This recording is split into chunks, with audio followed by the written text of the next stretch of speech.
Lors d'un récent voyage à New York, j'ai décidé de comparer ce qu'il m'en coûterait et de faire une petite comparaison sur la taxation pour me déplacer entre Québec et l'État de New York.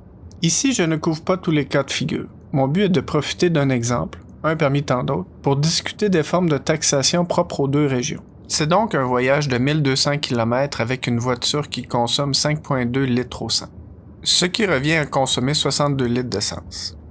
L'essence avec un indice d'octane de 91 était à 1,90$ le litre à Montréal et 4,3$ américains le gallon dans l'État de New York.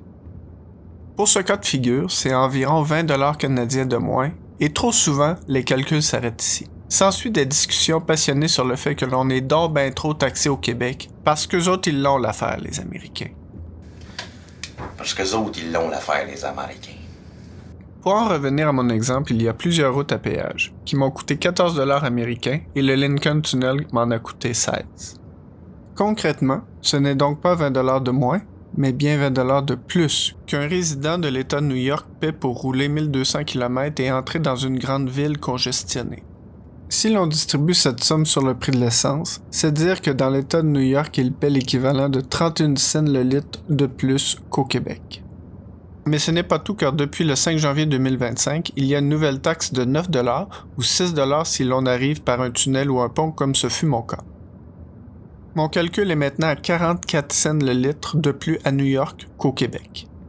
Après, tous les cas de figure existent. Certaines personnes sont toujours dans la congestion et sur les autoroutes, d'autres roulent dans la forêt. En conclusion, en ne taxant pas la congestion dans les milieux denses, non seulement nous nous privons de financer les solutions à la congestion telles que le transport en commun, mais nous encourageons l'usage de la voiture solo pour se déplacer dans les endroits densément peuplés que l'on voudrait voir desservis par ailleurs par le transport en commun.